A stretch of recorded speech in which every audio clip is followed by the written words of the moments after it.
In this video, we're going to predict where the top 25 MLB free agents will sign this offseason. And first up, first baseman Paul Goldschmidt is headed to Houston. Goldschmidt might be nearing the end of his prime, but he's still one of the best contact hitters in the game. The Astros are always looking to add proven hitters, and Goldschmidt could be the perfect fit to complement their lineup. They've tried out a few different first basemen over the last few seasons, and it doesn't really get much better than Goldschmidt. Plus, it's a nice way for him to cap off his career with a contender. Outfielder Alex Verdugo is going to the Phillies. Philadelphia needs an outfield boost, and Verdugo can bring both excellent defense and some clutch hitting. He'd thrive playing in a city with a passionate fan base, and especially with the rest of the members of this team. You've got Harper, Castellanos, Trey Turner, Bryson Stott. It's a very gritty team, so we think that Verdugo would fit right into this roster. Jurickson Profar is going to return to the Padres. I'd love to see him in left field for the Yankees or a handful of other teams, but it seems very likely that Profar will just stay in San Diego, and why not? He's versatile, he's been a late bloomer after being a top prospect, and he has a great relationship with the rest of the team. The Padres love having him around, especially as they look to continue to stay in the mix for a playoff spot. He was a key performer. It only makes sense for the Padres to do their best to bring Profar back. Luis Severino is going to the Tigers. Detroit is in desperate need of frontline pitching, and Severino has shown that he can both eat innings and sometimes even provide a complete game. With a young core emerging, the Tigers are looking to compete, and bringing in Severino could help them clinch the AL Central for a few years. This is a low-risk, high-reward deal. Severino should do well in Detroit. If you're enjoying this, hit the like button and make sure you're subscribed. Then next, we have Christian Walker going to the Mets. The New York Mets need another big bat, and Christian Walker is a great match. Known for his power and strong defense, Walker would help anchor the Mets infield and keep their lineup strong. The Nationals, Yankees, Tigers, Mariners, and Astros may also be interested, but Walker is a cost-effective addition who improves the Mets defense considerably. And based on other moves they'll make, Christian Walker could end up being a big part of the Mets' offseason plans.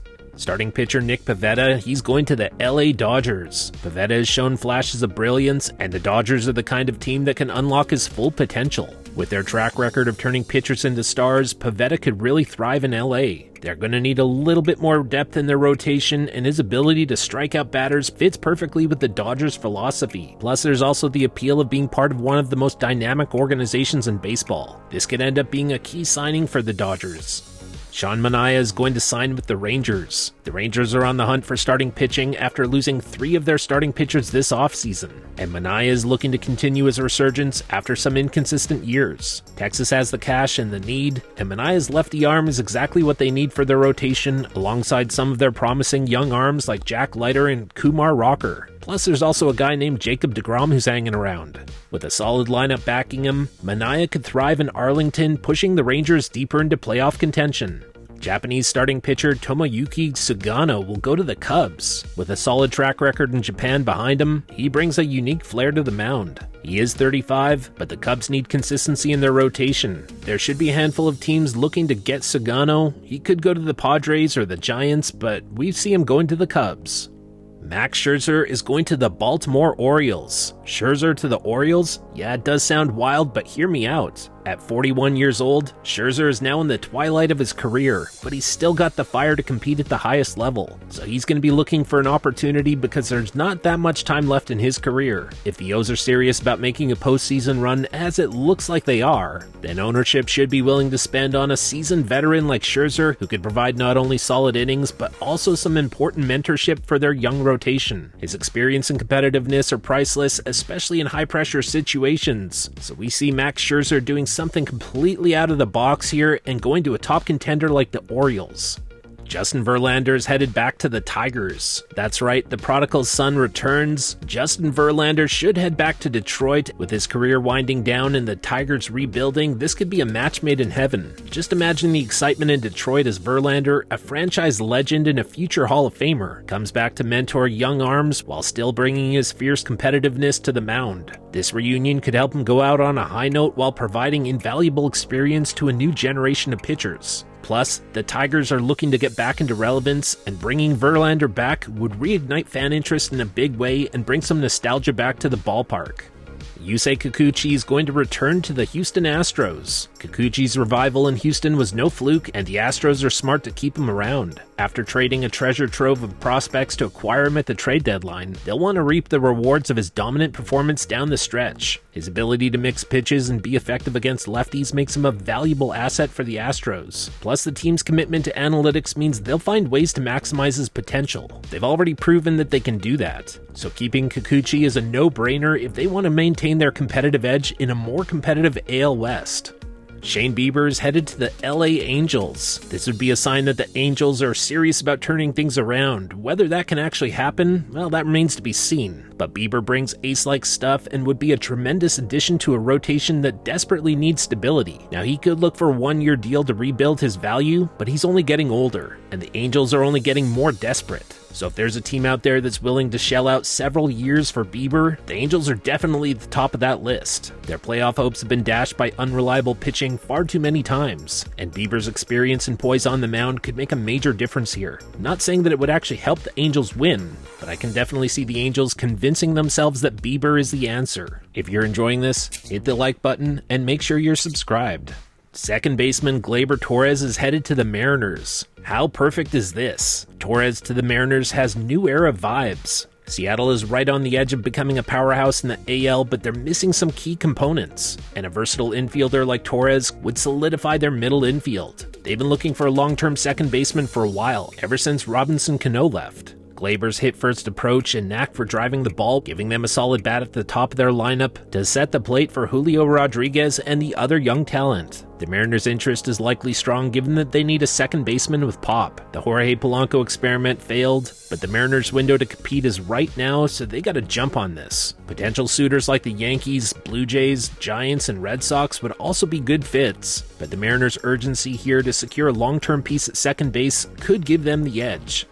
Outfielder Anthony Santander is going to the Yankees. The Yankees are always on the lookout for power-hitting outfielders, and at 30 years old, Santander is exactly what they want. With his ability to crush left-handed pitching, he'd be a killer addition to a lineup that desperately needs some more consistency. Plus, the Yankees have been known to make splashy moves, and Santander's career-best 44 home runs make him a prime candidate for a hefty offer.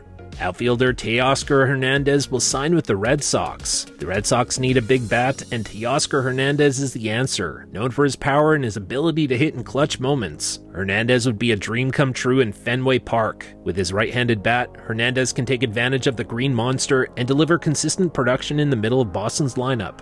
The Red Sox are determined to get back into contention, and Hernandez would definitely help them stay competitive in the AL East. They tried to sign him a year ago. This year, Boston gets their guy.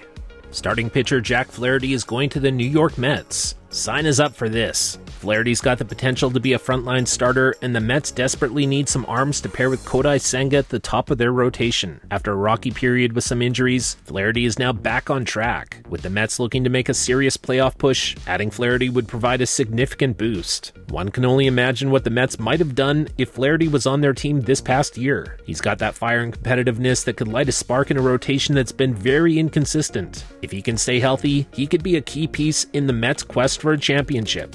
Walker Buehler is going to stay with the Dodgers on a 2-year deal with an opt-out. That's right, Walker Buehler is not going anywhere, at least not for the next year. The Dodgers know his value, and despite his injury concerns, they'll lock him up on a short-term deal with an opt-out after the first year. This way, Buehler gets a chance to prove that he can return to ace form while giving the Dodgers some flexibility if they want to pivot down the line. The team can't afford to let a homegrown talent slip away like this, especially when he's played a key role in their championship victory this past season. Shortstop Willy Adames is headed to the LA Dodgers. With his power bat and reliable defense, Willy Adames would fill a big hole for the Dodgers. Over the past few years, their shortstop position has been a question mark, and Adames is a consistent player who's capable of adding pop and stability to LA's lineup. Gives him the maturity and playoff experience that the Dodgers want as they look to defend their championship. Adames to the Dodgers just makes sense for a team that needs a reliable middle infielder who can handle the bright lights of LA. He could easily become a fan favorite and make a huge impact on both sides of the ball. We know the Dodgers will be looking for a shortstop. Willy Adames, he's their guy. Power-hitting first baseman Pete Alonso is going to the Yankees. The Yankees' biggest need right now is a power bat, and Pete Alonso is tailor-made for Yankee Stadium. And more importantly, he's proven that he can perform on the biggest stage. Alonso mashing 50 bombs while bleacher creatures chant his name, the fit is just too perfect. Adding Alonso would allow the Yankees to fill a first base spot that's been a bit of a revolving door and give them a consistent run producer that will line up alongside Aaron Judge and Giancarlo Stanton. Now sure, there'll be some competition from the Mets, Nationals, Mariners, and some other teams, but the Yankees brand and their financial power here will likely win out. So we've got the polar bear going to the Yankees. Japanese starting pitcher Roki Sasaki will head to the Dodgers. Now this is contingent on Sasaki actually leaving Japan for MLB, and if he does make the leap, the Dodgers should be in the driver's seat. Known for embracing international stars, LA offers Sasaki the bright lights and strong pitching development program that he would need to transition. Sasaki's blistering 101-mile-per-hour fastball and high strikeout potential are exactly what the Dodgers look for, and he'd join an already stacked rotation with Tyler Glasnow, Shohei Ohtani, Yoshinobu Yamamoto, and a few others, so the pressure doesn't need to be high for him right off the bat. He can take some time to get comfortable. Then we have Max Fried headed to the Texas Rangers. Texas has already shown that they're not afraid to spend. As a proven lefty with playoff experience, the Rangers should have a lot of interest in Max Fried. They're already contenders in the AL West, and Fried would take their staff to the next level, definitely making them a favorite in the division. The Braves, Orioles, Yankees, and Dodgers may push hard, but the Rangers' deep pockets and win-now attitude make them a likely landing spot. We saw this exact situation play out 2 years ago when the Rangers signed Jacob deGrom. So we've got Max Fried headed to Texas. Corbin Burnes will return to the Orioles. The O's have been building up to something special, and Corbin Burnes returning would make their rotation one of the best in baseball. Baltimore's developed an impressive young core, and they're only getting better. And Corbin Burnes provides a strong, proven arm to anchor their staff just as he did in 2024. He enjoyed his time in Baltimore, and he knows how close they are to being true contenders. So while he will have plenty of options with the Dodgers, Mets, Braves, Yankees, and a lot of other contenders potentially circling, he's already familiar with Baltimore, and the chance to chase a title with the O's could be too tempting to leave. If they pony up the right amount of money, they can have Burnes back, and the Orioles will then send a message to the league they mean business.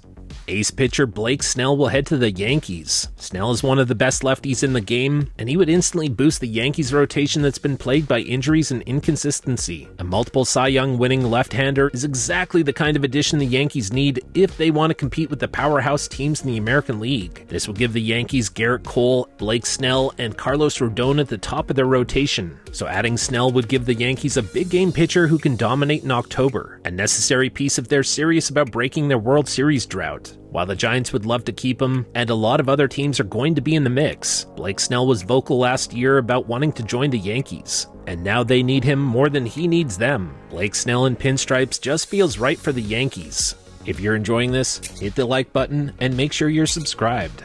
Third baseman Alex Bregman is going to the Tigers. Detroit is due for a high-impact signing, and Alex Bregman's competitive fire fits right in. This would reunite Bregman with his former manager A.J. Hinch. The Tigers have young talent on the rise, and a veteran like Bregman could be the steady bat and clubhouse leader they need. He's been to the World Series and won, and Detroit has a massive hole at third base, while Bregman is a player who brings both defensive skill and offensive consistency at a valuable position. With Riley Green, Trey Sweeney, Parker Meadows, Colt Keith, Kerry Carpenter, Spencer Torkelson, and Jace Young, Bregman would slot perfectly as their reliable third baseman. He could help the Tigers take a giant leap into playoff contention, something the fans there have been waiting for. The Nationals also have the same opportunity available for him, but Bregman could be enticed by the chance to help build something special in the Motor City, especially with a manager that he's already familiar with, and a team that's much closer to contending.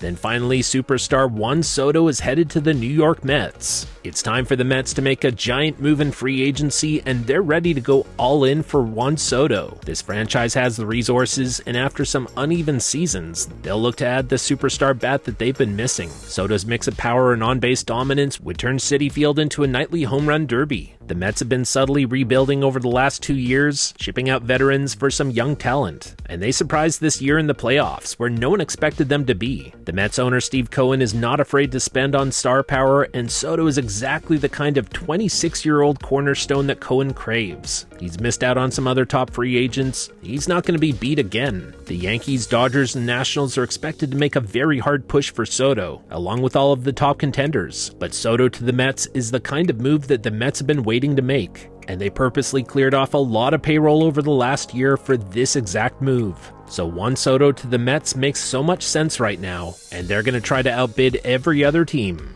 And that's a wrap on our MLB free agent predictions. Now it's your turn. Drop your thoughts, reactions, and predictions in the comments below. Let's see who you think is getting the biggest deals, the surprise moves, and where your favorite players might land. If you enjoyed today's episode, don't forget to hit the like button, and be sure to subscribe for more coverage all off-season long. And there you have it, you've made it to the end of this episode, and we really appreciate that. Hit the like button down below. Then take just 1 second of your time and make sure down below that you are subscribed to this channel. We ask that you do, because that guarantees that we definitely get to see you back here next time. Thanks for watching.